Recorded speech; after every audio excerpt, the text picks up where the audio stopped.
200 years since the most important episode of its struggle for independence, the Battle of Carabobo. In a country that takes its history very seriously, the event was properly commemorated, with parades, murals, concerts, and even a TV series commissioned for the occasion. But what happened before Carabobo? Who were the main actors?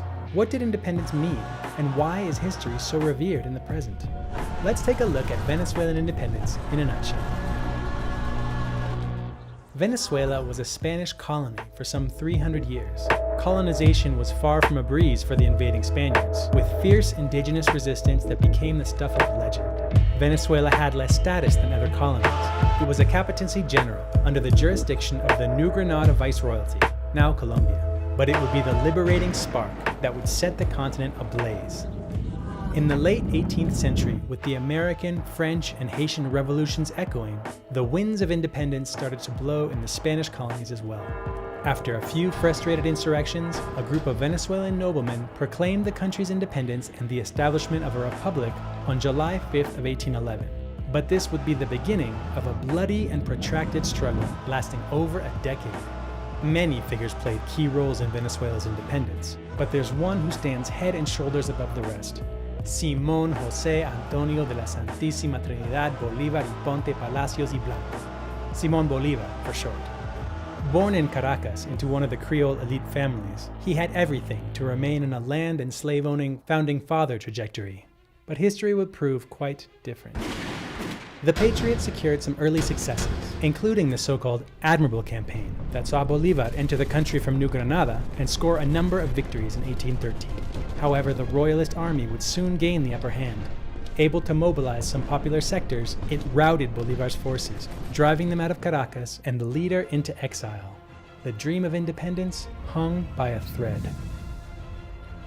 With support from Haiti, which had an extraordinary popular victory against the French, Bolívar and his allies regrouped, rearmed, and returned in 1816. But more significant was the change in conception. The Haitian Revolution and the failure of the first attempts led Bolívar to understand that independence would be meaningless and destined to fail again if it did not represent a true social liberation for the majority. In other words, the independence struggle needed to build on centuries of slave and indigenous rebellions. Thus, the so-called Liberating Army came to incorporate free slaves, indigenous groups, the urban poor, landless peasants and herders, with women also playing a prominent role in the entire campaign. Independence for them meant more than a republic with a modern constitution. It meant breaking the chains of slavery. It meant access to land. It meant dignity. The new outlook also changed fortunes on the battlefield.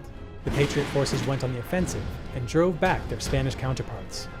With the initiative on their side, the different patriotic armies started converging towards the center of the country for the decisive showdown. June 24th, 1821. The Carabobo fields were the stage for the climax of the Venezuelan War of Independence. Historical records show that Bolívar had a larger army, but an unfavorable position. In the end, it did not matter. With superior strategy and tremendous bravery, the Patriot forces secured a swift and all-important victory. Days later, Bolívar triumphantly entered Caracas once more. A few more skirmishes and battles finally put an end to the Royalist resistance, and in 1823, Venezuelan independence had been conquered for good. Envisioning the emancipation of the entire continent, the Liberating Army marched on westward, and in subsequent years would secure the independence of 5 other modern-day countries: Colombia, Ecuador, Peru, Bolivia, and Panama. Nevertheless, Bolívar's dream of new republics with progressive values and social justice would be shattered by his lieutenants come oligarchs, with the independence leader betrayed and pushed aside, and thus true liberation was to remain a mirage, waiting to re-emerge in a new revolutionary project.